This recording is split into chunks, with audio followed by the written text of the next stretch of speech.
Hello everyone. Welcome to one more episode of the iPer podcast show, which is popularly known as Tips. और इस show में हम लोग जो podcast करते हैं वो बहुत ही महत्वपूर्ण और इम्पोर्टेंट है। आज उसी सीरीज में मैं आपकी मुलाकात कराऊंगा डॉक्टर मधुकर सक्सेना सर से, जो कि विगत 15 वर्षों से आईपर में एज फैकल्टी काम कर रहे हैं। हम सभी लोग ये जानते हैं कि आईपर का माने ही एक्सीलेंट एकेडमिक्स और एक्सीलेंट प्लेसमेंट अपॉर्चुनिटीज है। तो जब 30 साल इस संस्था को हो गए हैं तो सोचा गया कि क्यों ना हम हमारे स्टेक होल्डर्स को, जो कि स्टूडेंट्स हैं, पेरेंट्स हैं, कॉर्पोरेट सेक्टर है, समाज है, इसे पता होना चाहिए कि इस जर्नी के पीछे है कौन। ये एक्सीलेंट एकेडमिक्स और एक्सीलेंट प्लेसमेंट अपॉर्चुनिटीज को करवाता कौन है। तो इस संस्थान की जो आत्मा है वो उसके फैकल्टी मेंबर्स हैं। तो हम आपसे उन फैकल्टी मेंबर्स की मुलाकात इस शो में कराएंगे जो कि पिछले लगभग 1 दशक से भी ज्यादा इस संस्थान से जुड़े हुए हैं। नॉर्मली आप देखिए कि एजुकेशनल इंस्टीट्यूशंस में आपको फैकल्टी इतने लंबे समय तक रुकने वाले लोग मिलते नहीं। We are happy and thankful to doctor Madhukar Saxena sir, जिन्होंने अपने वर्क लाइफ का इतना बड़ा पीरियड इस संस्थान को दिया है और इस संस्थान की ग्रोथ में एक पिलर की तरह काम किया है। Welcome Madhukar sir, thank you आईपर podcast show. Thank you very much. मुझे पता है आप इस पॉडकास्ट के लिए बिल्कुल भी तैयार नहीं थे। जैसे कि आईपर का हर व्यक्ति काम करने में विश्वास रखता है और ये नहीं बताता कि वो काम उसने कैसे किया, पर आप हमारी बात को मानते हुए इस शो में आए, आपका स्वागत है। मधुकर सर, मैं आपको ना आज एक नॉस्टैल्जिक जर्नी में लेके जाना चाहता हूँ। और नॉस्टैल्जिक जर्नी माने क्या हुआ कि आपने कब अपने काम की शुरुआत करी, कब आपका फर्स्ट जॉब आपने किया, कब आपका पीजी हुआ, ये आप सब थोड़ा सा याद करके बताइए। आपको भी अच्छा लगेगा और जानकर हमें भी बहुत अच्छा लगेगा। बिल्कुल सर। एक्चुअली मेरा पूरा एजुकेशन गाजियाबाद में हुआ है, दिल्ली एनसीआर में आता है जी। और बिकॉज गाजियाबाद उस टाइम पे छोटा हुआ करता था, साइंस का कॉलेज एक ही था, उसी में एडमिशन हुआ। घर वाले बाहर भेजने के लिए तैयार नहीं थे, तो एक ही कॉलेज, जैसा कि हर मध्यम वर्गीय परिवार में पहले होता है। जी। बड़ा था घर में सबसे, तो वो भी एक रीजन था कि बाहर नहीं भेजना। वो तो एक डेजिग्नेशन होता है हमारे देश में, घर का बड़ा मतलब डेजिग्नेशन। जी, बाहर भेजना ही नहीं है, तो ऑप्शन ही नहीं था। उसी कॉलेज में गए, बीएससी किया। अब बीएससी कर लिया तो लगा कि अब क्या। अच्छा, आपका बैकग्राउंड भी साइंस है? साइंस बैकग्राउंड से। तो अब क्या, घर में फादर सरकारी जॉब में, सरकारी जॉब के लिए ट्राई करा, पर उतना अच्छा शायद प्रिपरेशन नहीं किया, तो नहीं हुआ। पर लेकिन लाइफ में करना है कुछ, तो सोचा गया कि एमबीए करा जाए। तो एमबीए के लिए कोशिश की, एमबीए में एडमिशन लिया। अच्छा। इत्तेफाक से वो भी गाजियाबाद में ही मिल गया। अरे वाह। तो वो भी गाजियाबाद में किया। फिर सर, आपका स्पेशलाइजेशन क्या था? मेरा स्पेशलाइजेशन एमबीए करने से पहले 1 साल का मैंने डिप्लोमा किया था एचआर में। अच्छा। तो यूपी गवर्नमेंट से था वो, तो एचआर था। फिर मैंने सोचा कि एचआर में ना करके अब इसको चेंज किया जाए, तो फिर मैंने मार्केटिंग में किया। ओके। तो स्पेशलाइजेशन एचआर प्लस।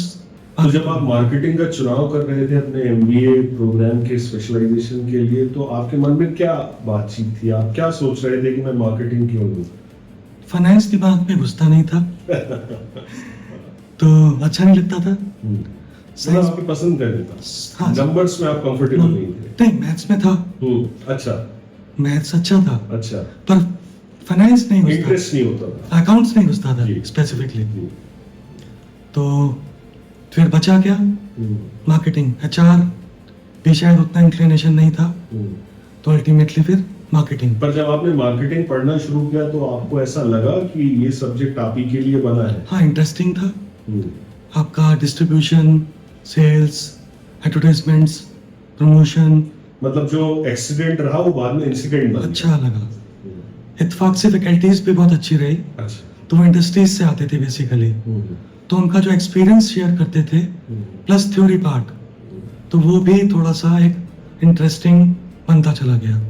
तो मधुकर सर, आपका जर्नी, वर्क जर्नी कैसे शुरू हुआ?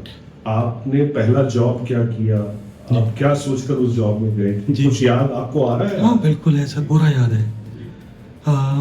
शुरुआत में जब इंटर्नशिप की, वो एक कंपनी थी जो यूपीएस बनाती थी, उसके लिए मार्केट सर्वे किया, तो उसके लिए दिल्ली जाना पड़ता था अच्छा। और शॉप्स पे जाके जो यूपीएस मैन्युफैक्चरर्स हैं उनसे मिलना, उनका कितना सेल है, प्राइसिंग क्या है, डिटेल स्पेसिफिकेशंस, वो सब पे बात करना और डाटा लाके शाम को कंपनी में जो मैनेजर थे उनको देना। तो ये एक अच्छा एक्सपीरियंस रहा। फिर जब जॉब शुरू करा तो वो शुरू करा पेंट इंडस्ट्री से। वो भी गाजियाबाद में ही था सर? इत्तेफाक से वो भी गाजियाबाद में। जी। तो बाहर निकलने का मौका ही नहीं था, सारा गाजियाबाद में ही चलता रहा। बट पेंट इंडस्ट्री से? पेंट इंडस्ट्री से शुरुआत करा। फिर एक दिन बॉस ने पूछा कि क्या बाहर जाना चाहोगे? मैंने बिना किसी से पूछे घर में बात करे बोल दिया हाँ। तो घर में आके पूछा तो बोले नहीं जाना। मैंने कहा नहीं, मुझे जाना है। तो सर, आपके मन में ऐसा क्या उस टाइम भाव था कि आप क्यों सोच रहे थे कि आपको बाहर जाना उचित होगा, that will be better for your career और फॉर योरसेल्फ? ऐसा क्या थॉट प्रोसेस था? एक्चुअली मुझे पूरा एक्सपोजर पूरा दिल्ली और गाजियाबाद, दो टाउन्स या सबर्ब्स आसपास के एरियाज, ठीक है। तो मैं बाहर निकलना चाह रहा था। तो उसके पीछे आपका थॉट प्रोसेस क्या था सर? आप ऐसा बाहर- क्यों सोचते हो? बाहर निकल के सीखता है आदमी, अच्छा। आपका लर्निंग बढ़ जाता है, आपका एक्सपोजर बढ़ जाता है। जब आप नई जगह पे जाते हैं आपको कुछ नहीं पता होता, आपको बिल्कुल नई शुरुआत करनी पड़ती है। And then you explore and explore and learn Yes. And adjust over there. Yes. तो सर, फिर आपका पहला गाजियाबाद के बाद कौन सा शहर रहा और वो क्या जॉब थी? वही सेम पेंट इंडस्ट्री। हाँ। बॉस ने पूछा था कहाँ, मैंने ये भी नहीं पूछा कहाँ, बाहर। मैंने कहा हाँ। जी।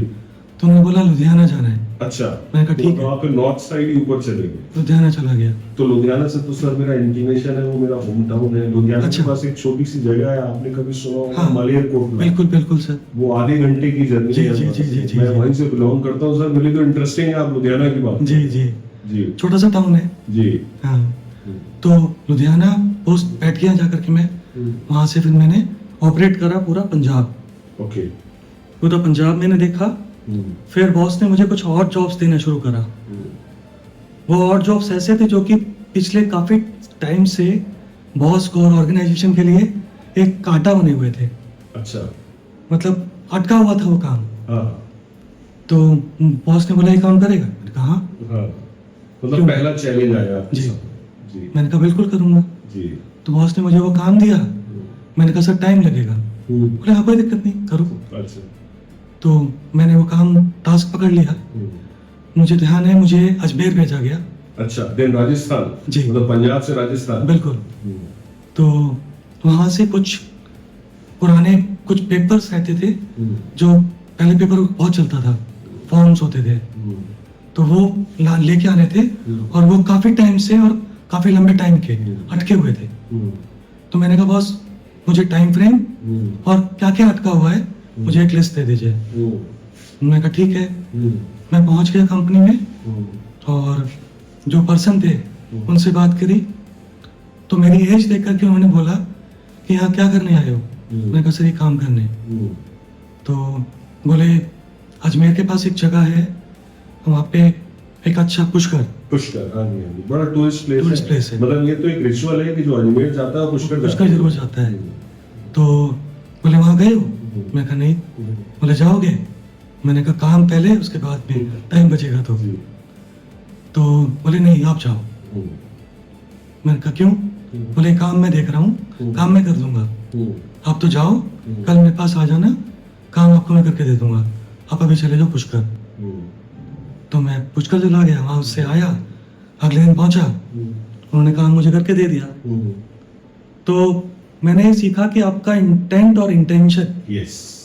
अगर अच्छा है तो आपको साथ मिलता चला देखिए जाता है। आज आपके इस स्टोरी ने और जो आपने क्रक्स अभी हमें बताया है इंटेंट और इंटेंशन हमारे स्टूडेंट्स के लिए भी एक लर्निंग है जी कि अल्टीमेटली अगर आपका ऑब्जेक्टिव क्लियर है तो somehow you get things done. या तो सर ये जर्नी तो आपकी कॉर्पोरेट की काफी लंबे समय चली होगी ऐसा मैं मानो, और आज बल्कि 15 साल हो गए मुझे आपके साथ काम करते हुए, मेरे लिए भी एक तरीके से ये स्टोरी नई है जी जो मैं जानने की कोशिश कर रहा हूँ। तो सर ये कॉर्पोरेट के बाद अचानक से टीचिंग और भोपाल ये सब कैसे हो गया? 12 साल मैंने कॉर्पोरेट में काम किया।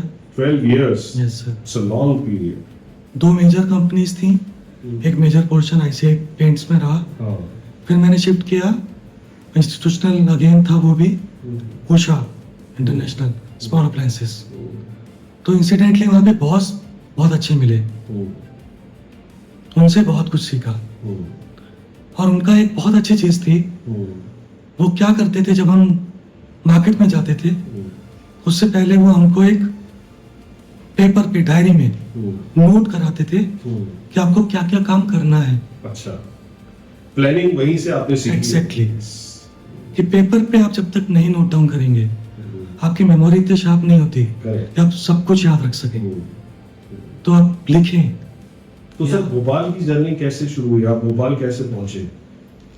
उसके बाद मैंने शिफ्ट करना की सोच रहा था कि मैं सेल्स से शिफ्ट करूं, इस तरह से, क्योंकि टूरिंग होता था। मतलब आपने ये भी देख लिया कि 10-12 साल में जो अनुभव आपको लेना था वो ले लिया और आपको एक नए डोमेन में जाना चाहिए। सीख तो सर वो भोपाल कैसे बीच में आया? जी, मैंने शिफ्ट करने की सोचा तो मैंने एक रास्ता देखा कि आईटी इंडस्ट्री एक अच्छा ऑप्शन है। जी।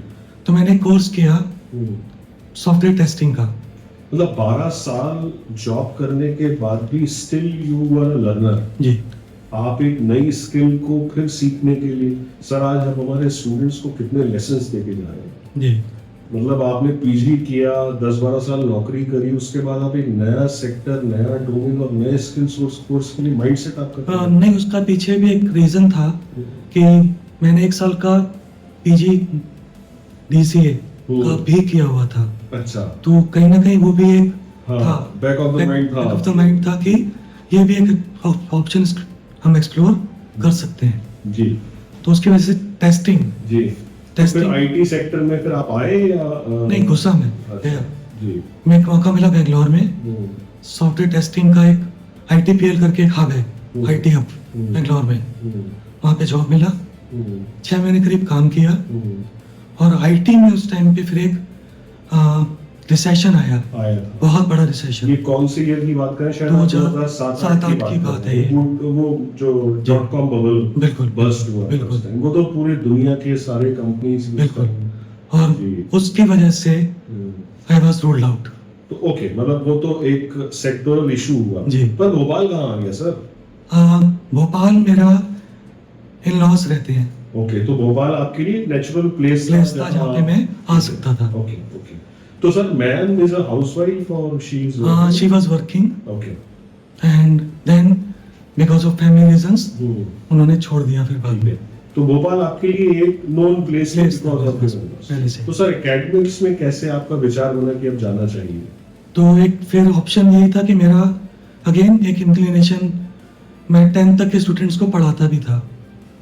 सर आप कितने और खोलेंगे पीसेस? मतलब ये तो एक नई नई चीज हमें पता लगती जा रही है। जी। मतलब मैं असेंबल कर रहा हूँ सर कि पेंट हो गया, कॉर्पोरेट में 10-12 साल नौकरी हो गई, सेक्टर हो गया, स्किल डेवलपमेंट हो गया, खुद का चेंज ऑफ एरिया हो गया और टीचिंग भी कहीं ना कहीं था। ये अभी आप बता रहे हैं। जी। तो मेरा ऐसा मानना है कि जो आप करते चले जाते हैं वही कहीं ना कहीं आपके लिए अगला रास्ता भी खुलता है। मुझे लगता है सर आज आप हमारे शो के लिए कितनी पंच लाइन्स लेके जा रहे हैं और ये कैप्शंस हमारे लिए इतने इम्पोर्टेंट होंगे जी, जो कि हमारे स्टूडेंट्स के लिए तो बहुत ही इम्पोर्टेंट है। सर। और भी जो लोग कॉर्पोरेट में काम कर रहे हैं वो शायद आपसे आज इन्फ्लुएंस हो रहे होंगे कि किस तरीके से आपने अपने करियर में बड़े बड़े शिफ्ट्स लिए हैं। जी सर। जी। तो वही टीचिंग का इंटरेस्ट कहीं ना कहीं फिर काम आया। तो उसकी वजह से फिर मैंने सर्च किया, ऑप्शंस देखे, एक्सप्लोर किया और यहाँ पे फिर टीचिंग में। तो आप यहाँ टीचिंग में हैं, तो सर आईपर में आप कैसे पहुंचे? What was your journey to begin in आईपर? सर्च किया तो देखा आईपर सबसे एक प्रोमिनेंट प्लेस था टू स्टार्ट विद। पर यहाँ पे कंडीशन थी कि 2 साल का टीचिंग एक्सपीरियंस चाहिए। तो 2 साल का टीचिंग एक्सपीरियंस करके आपने आईपर ज्वाइन किया। बिल्कुल। तो सर जब आपने आईपर ज्वाइन किया था तो आपको याद पड़ता है सर कि पहले 6 महीने में आपको क्या ऐसा महसूस हुआ था कि आपका फैसला सही रहा या नहीं था? वो टाइम आप थोड़ा सा रिकॉल कर पाएंगे? बिल्कुल बिल्कुल। जी। मुझे लगा मेरा फैसला सही था, बिकॉज मैं पहले 2 साल इंस्टीट्यूशंस में भोपाल में काम कर चुका था। तो मैंने देखा था वर्क कल्चर, एनवायरनमेंट, स्टूडेंट्स और मैनेजमेंट, ये सब फेवरेबल था। तो सर जब आप क्लास में फर्स्ट टाइम आईपर में गए थे, जी वो मेमोरी आज आपके पास है? बिल्कुल है। कैसा महसूस किया था सर आपने? एक चेंज था, एक चैलेंज भी था कि क्लास को सिर्फ पढ़ाना नहीं है। आप पढ़ा तो सकते हो, जी, आपके पास नॉलेज है, राइट। पर स्टूडेंट्स को कैसे मैनेज करेंगे, स्टूडेंट को आप कैसे सिखाएंगे, वो एक टास्क था मेरे लिए और मेरे लिए लर्निंग भी था। मतलब वो क्लास में आपको बांधना कैसे? बिल्कुल, दे बिल्कुल। Should be mentally present in the class. Exactly. ये आपके ऑलरेडी दिमाग में था कि ये आपको बिल्कुल मुझे करना है। देखिए सर, एक अच्छे टीचर की पहचान और एक अच्छे टीचर का गुण यही होता है जो आपने पहले दिन से लागू किया कि जब आप क्लास में जाते हैं तो आपको पता है कि वहां पर कुछ लोग फिजिकली तो अवेलेबल है यस, और उनको मेंटली वहां अवेलेबल कराना कराना। ये एक टीचर के लिए बहुत बड़ा चैलेंज होता है। जी और वो खास तौर से तब जबकि जो स्टूडेंट्स आपके पास आप जिनको पढ़ा रहे हैं वो मैच्योर है, जी they are all grown up adults. तो मुझे लगता है you have nailed the right point. Sir. तो सर वो आपने अचीव कर पाए? आपको ऐसा महसूस हुआ कि आपने वो अचीव किया है? काफी हद तक, और ये कंटिन्यूस प्रोसेस है यस। और इसको मास्टरी भी नहीं कर सकते। हाँ, तो a teacher is always a learner, exactly, और ये स्पिरिट उसको हमेशा रखनी ही पड़ेगी। बिल्कुल, बिकॉज स्टूडेंट इज डायनेमिक्स, एक वो डायनेमिक प्रोसेस है, हर साल चेंज हो रहा है, हर साल लॉट चेंज हो रहा है, राइट जेन जी आ रहा है, राइट। तो जेन जी एक अलग, और उसके आगे क्या आएगा वो भी नहीं मालूम। हमें नहीं पता। Yes yes. तो वही काम वही चीज सिखाना है, पर चूंकि हर बार लोग बदले हुए हैं एग्जैक्टली, तो आपको अपनी अप्रोच को भी बदलना बदलना पड़ेगा। देखिए आज आप जो इस पॉडकास्ट को सुन रहे हैं उनको बता पा रहे हैं कि वेयर आईपर is standing today because of you, वो उसके पीछे की सोच क्या है। जी। This is the spirit which we all share here. तो सर जब ये आप सारी चीजें करते हो क्लास में, तो कुछ सर मेजर आपको चैलेंजेस भी नजर आते होंगे। कभी आपने महसूस किया है कि कुछ डेडलॉक आपको दिखता है अपने काम में या इस टीचिंग पेडागोजी में? डेडलॉक ऐसा सच नहीं लगता, पर हाँ चैलेंज जरूर लगते हैं कि स्टूडेंट्स, वो रैंडम होता है, ये वो पंचलाइन सर आपने और दे दी कि डेडलॉक नहीं होता, चैलेंज होता है। जी दैट्स करेक्ट। जी yes, that's the spirit actually. Exactly, जी जी, बताइए सर। वो स्टूडेंट्स का मूड रहता है एक्चुअली, हाँ स्विंग होते हैं वो, हाँ और आपको उनको पढ़ना पड़ेगा। जी। तो अगर तो इसका मतलब सर एक टीचर को क्या थोड़ा बहुत साइकोलॉजी भी आना चाहिए? एग्जैक्टली समझना, That to student psychology. Yes, अगर समझ सकते हैं तो आप बेटर कर सकते हैं क्लास के अंदर। तो सर कभी ऐसा आपको लगा कि आप जो सोचकर क्लास में गए थे उससे आप बेहतर दे पाए या उससे कम दे पाए? ऐसे कोई 2 इंसिडेंट्स आपको याद हाँ आते हैं? होता है, कभी कभी आपका दिन अच्छा होता है, हम्म, मूड अच्छा होता है ना, आपकी तैयारी अच्छी होती है, आप तो सर अभी भी आप जब क्लास में जाते हैं तो यू प्रिपेयर यस यस बिल्कुल। बट सर 12 साल कॉर्पोरेट में काम किया है, 15 साल से आप आईपर में पढ़ा रहे जी। हैं, बट स्टिल यू पढ़ने की जरूरत क्यों है सर? नहीं, पढ़ने की जरूरत नहीं, लेकिन देखना पड़ता है।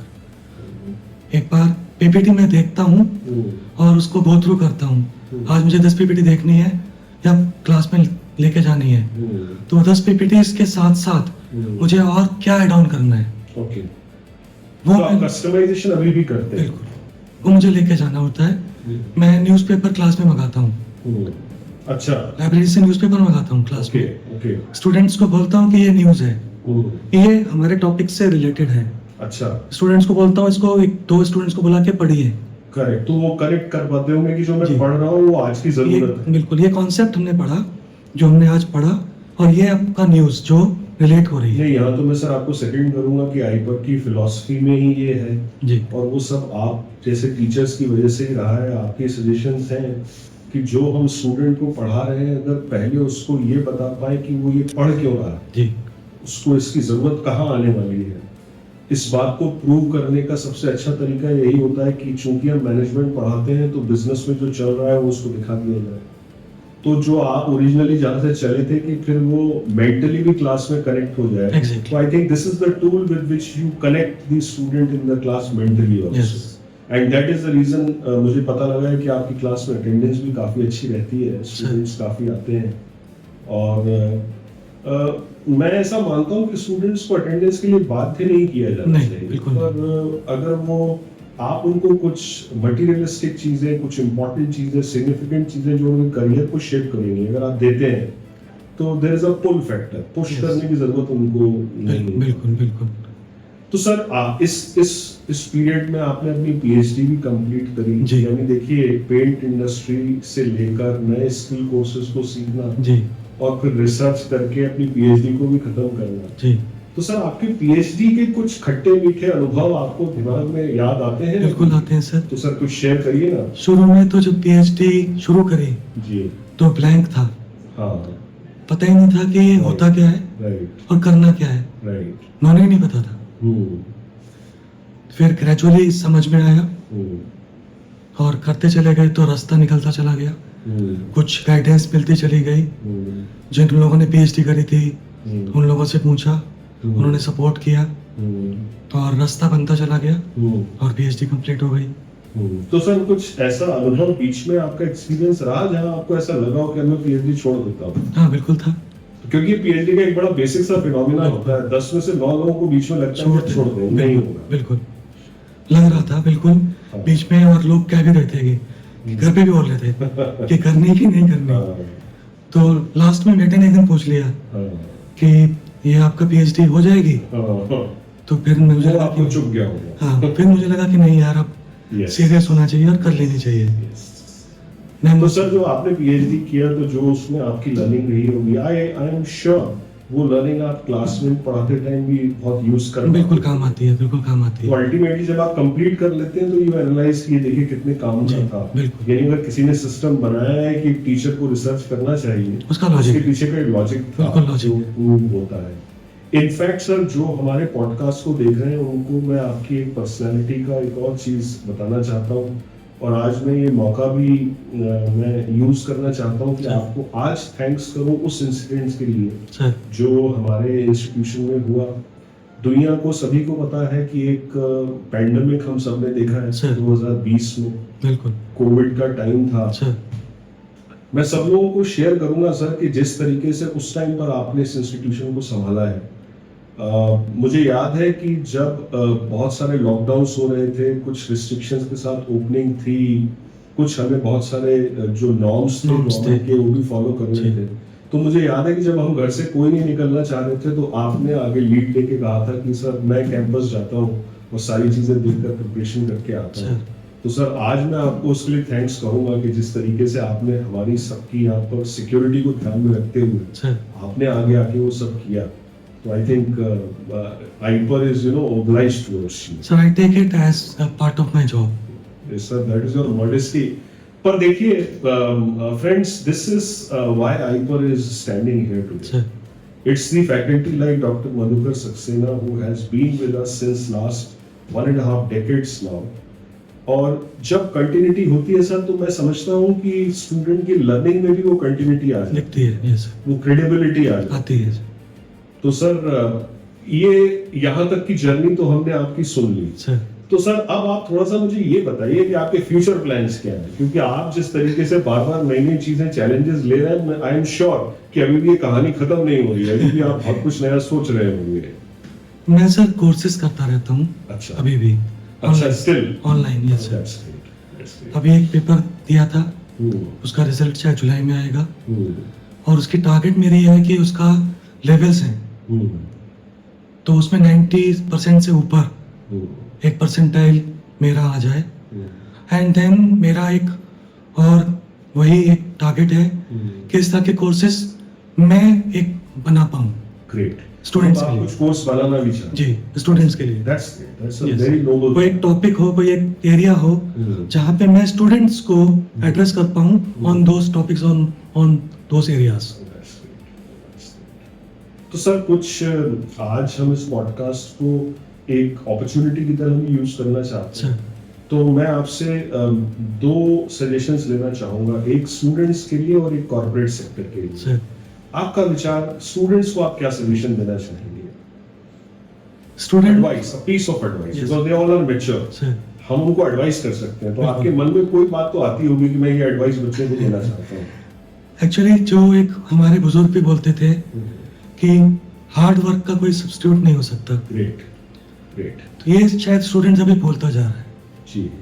वो शॉर्टकट्स यूज करता है और उनके ऊपर चलना शुरू कर देता है, तो शायद कुछ जगह पे काम कर जाता है, सब जगह पे वो काम नहीं करता। हाँ, तो सही कहा है किसी ने कि आर्टिफिशियल इंटेलिजेंस अल्टीमेटली है तो आर्टिफिशियल ही। नहीं, यूज कर सकते हैं ना, हाँ, पर उसको आपको अपने हिसाब से यूज करना पड़ेगा। आपको भी उसको बताना पड़ेगा कि आप चाहते क्या हैं। पहले आप ये तो बताइए चाहते क्या हैं। तो इसमें तो हार्ड वर्क करना ही पड़ेगा आप- कि आप आइडेंटिफाई तो करिए कि आपको करना क्या है। बिल्कुल, That's आप it. बताएंगे नहीं तो वो कैसे बताएगा। तो सर कॉर्पोरेट सेक्टर के लिए आपकी कोई सलाह, कोई सजेशन जो आप अपने फील्ड में, मार्केटिंग में, सेल्स में जी कुछ बताना चाहें, कुछ कहना हाँ, बिल्कुल सर। जैसे हम देखते हैं बहुत सारे स्टार्टअप्स हैं। स्टार्टअप्स जनरली शुरू होते हैं जबकि वो समझ जाते हैं कि कुछ एक मिसिंग चीज है, कुछ एक ब्रिज के गैप है जिसको ब्रिज करना चाहते हैं, तो वहां तक तो वो ठीक है। फिर एक उनका मोड़ आता है जहाँ पे वो फंस जाते हैं, राइट, जहाँ पे उनको पैसा चाहिए होता है और खर्च करने के लिए, बिजनेस को बढ़ाने के लिए, कहीं वो अटके होते हैं। तो वहां पे थोड़ा सा एक वो जो जल्दबाजी करते हैं या गड़बड़ करते हैं, वो ये करते हैं कि वो पैसा खर्च कर देते हैं, कैश बर्न कहते हैं जिसको। कैश बर्न जल्द करते हैं। जल्दी कर देते हैं वो। तो पैसा तो उनको चाहिए, वो तो ठीक है, पर वो पैसा चाहिए क्यों? वो कस्टमर कनेक्ट कहाँ भूल गए, कहाँ मिस कर गए, किस जगह पे उनको एक जो पेन पॉइंट है वो आइडेंटिफाई ना करके आप पैसा कहीं और खर्च कर देते हैं। तो वो ना करें, आप एक पेन पॉइंट पकड़े कस्टमर का या आपका, आप कहाँ मिस कर रहे हैं, वो आप पकड़ के उसके ऊपर पैसा खर्च करें, ना कि कहीं और। What are advice sir. मुझे लगता है कि स्टार्टअप तो हमारे कंट्री का भी पल्स बना हुआ है, जी और आपने अगर उन यंग एंटरप्रेन्योर्स को ये एडवाइस दी है तो I think they will be able to focus more on the question why and where first, yes then they will go on the question how. Yes. That is what your idea is. Yes तो मुझे लगता है sir आज आपने हमारी जो आईपर podcast show की बैकएंड टीम है जो इसको पूरा क्यूरेट करती है, उनको इतनी पंच लाइन्स दे दी हैं आज कि वो तो मुझे लगता है कि इस पूरे पॉडकास्ट का एक पंच लाइन में भी एक प्रेजेंटेशन ही बना सकते हैं। Sir. So, sir, that's great about you, sir. And I will utilize this show to thank you for being with Hyper. And many more years, we expect you to continue this journey. Sure. And you will make Hyper proud again and again every year. And you will be the person who will shape the careers of many. Thank you Thank sir. you, sir. Thank you. Thank you so much.